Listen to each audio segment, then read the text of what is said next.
तो आइए दोस्तों, आज की इस वीडियो में हम बात करेंगे जो भी स्टूडेंट फोकानिया और मौलवी दोनों के लिए है, यानी कि जो 2022 में एग्ज़ाम देंगे, मौलवी हो चाहे फोकानिया का, उनके जो हिंदी में 10 नंबर में जो सवालात पूछे जाते हैं उन क्वेश्चन को लेकर आया हूँ। जी हाँ, ये 100% उम्मीद है और चांस नहीं, ये मत समझिए कि चांस को तो छोड़ दीजिए, ये 100% में 100% क्वेश्चन पूछा जाएगा। इसीलिए आप सभी के लिए इसको जिंदा मार्क समझिए और 10 मार्क आपका फ्री ऑफ कॉस्ट मिल जाएगा।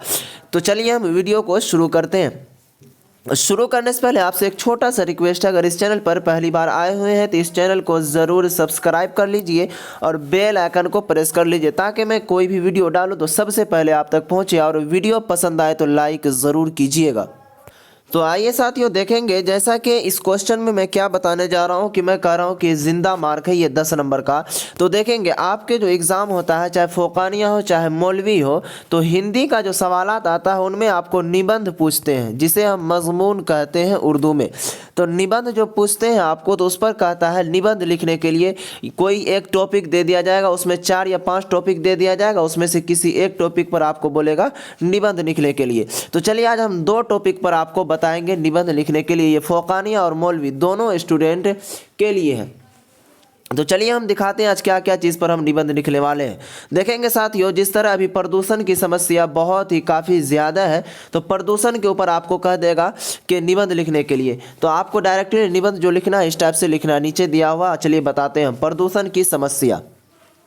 चलिए देखेंगे यहाँ आपको किस टाइप से लिखना, कहना कि विज्ञान के इस युग में मानव को जहाँ कुछ वरदान मिले हैं वहाँ कुछ अभिशाप भी मिले हैं। प्रदूषण भी एक ऐसा ही अभिशाप है जो विज्ञान की कोख से जन्मा है और जिसे सहने के लिए अधिकांश जनता मजबूर है। जी हाँ साथियों, आप वीडियो के अंतिम तक बने रहेंगे और अंतिम में आपको मैं एक ट्रिक दूंगा जिससे आप बिल्कुल आसानी से लिख सकते हैं।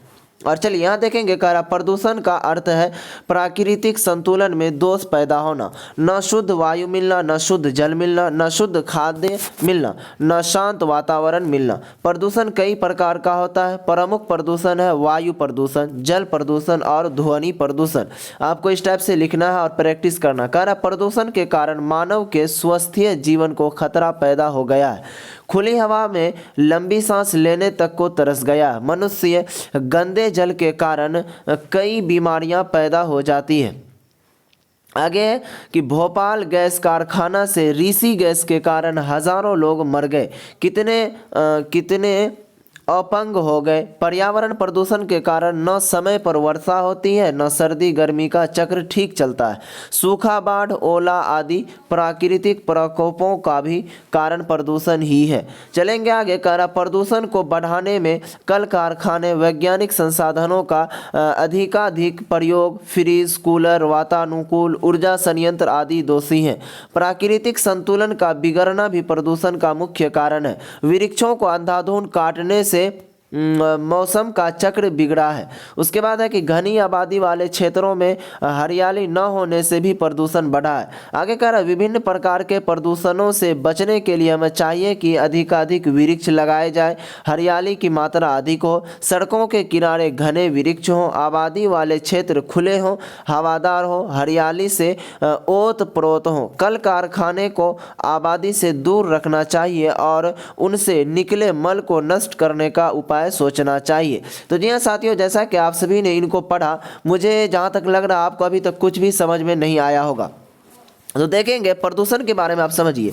अरे सर जी प्रदूषण आप नहीं समझे क्या? तो फिर से समझिए कि प्रदूषण किसको बोलते हैं। जिस तरह हम अपने बाइक को चलाते हैं उनसे जो क्या कहते हैं गंदी हवाएं निकलती हैं, वही ना प्रदूषण फैलाता है। और क्या फैलाता है? जैसे मान लीजिए हम कचरा फेंकते हैं, वो प्रदूषण फैला देता है। अभी के ज़माने में सबसे ज़्यादा गाड़ी की जो धुआं वगैरह निकलती है उनसे प्रदूषण फैल जाता है। तो देखेंगे प्रदूषण की जो समस्या बोलेगा लिखने के लिए, तो उसमें डायरेक्टली हम लिख देंगे कि प्रदूषण की समस्या अभी वर्तमान समय में इतनी काफ़ी बढ़ गई है कि जहां लोगों को बहुत ही परेशानी से गुजरना पड़ता है।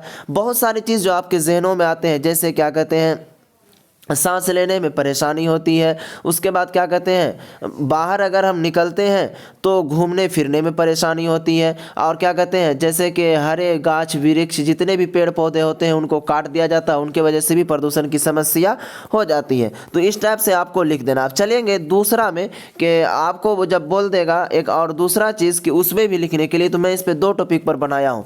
तो एक हो गया प्रदूषण की समस्या पर, और चलिए दूसरा देखिए कौन सा टॉपिक है। और जो साथियों दूसरा टॉपिक है स्वतंत्रता दिवस के ऊपर। आपको कह देगा कि स्वतंत्रता दिवस के ऊपर आप एक निबंध लिखें, तो आपको क्या लिखना है, तो इसमें समझिए। देखेंगे कह रहा है कि स्वतंत्रता दिवस भारत का राष्ट्रीय त्यौहार है। स्वतंत्रता दिवस क्या है, भारत का एक राष्ट्रीय त्यौहार मतलब पर्व है। यह प्रति वर्ष 15 अगस्त को मनाया जाता है। कड़े संघर्ष और उसके बाद कह रहा कड़े संघर्ष और असंख्य बलिदान के बाद भी इसी दिन सन 1947 ईस्वी में भारत अंग्रेजों की गुलामी से आज़ाद हुआ। अतः प्रति वर्ष यह दिन पवित्र ऐतिहासिक पर्व के रूप में मनाया जाता है। 15 अगस्त की सुबह प्रभात फेरी होती है, भारत माता की जय, गांधी जी की जय और 15 अगस्त जिंदाबाद के नारों से वातावरण गूंज उठता है। सरकारी दफ्तरों, कॉलेजों, स्कूलों और अन्य संस्थानों में प्रायः 8-9 बजे तक झंडा फहराया जाता है। पुलिस की परेड होती है।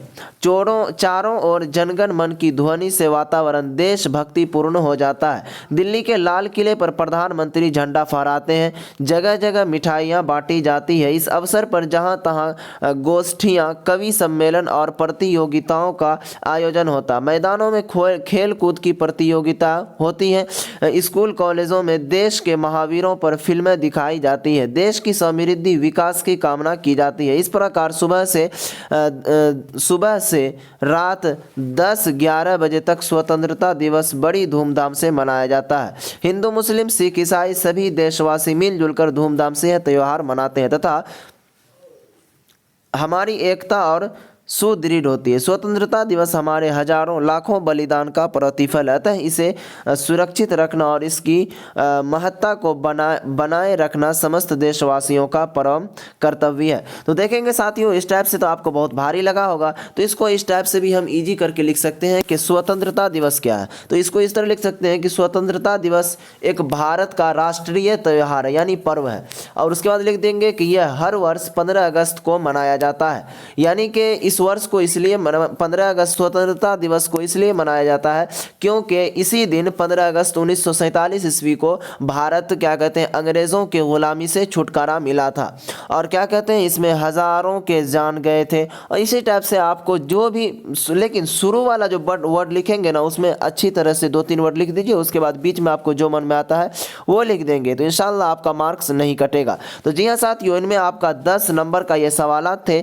जैसा कि आप सभी फोकानी और मौलवी दोनों के लिए ये था, हिंदी के लिए इसमें हल हो गया। ये सब जिंदा मार्क है। उनके बाद फिर मैं आपको ला कर देता हूँ कि निबंध किस टाइप पर पूछे जाते हैं और कहाँ कहाँ लिखे जाएंगे और किस टाइप से पूछे जाएंगे। तो इसमें मैं 2 निबंध को लिखाया हूँ। क्या क्या जिस पर, तो स्वतंत्रता दिवस और एक है प्रदूषण की समस्या पर। तो मुझे उम्मीद है कि अगर ये क्वेश्चन आएगा तो आप इनको छोड़ेंगे नहीं, बिल्कुल टपका देना है। तो चलेंगे दोस्तों, फिर मिलेंगे अगली वीडियो में अगली टॉपिक के साथ।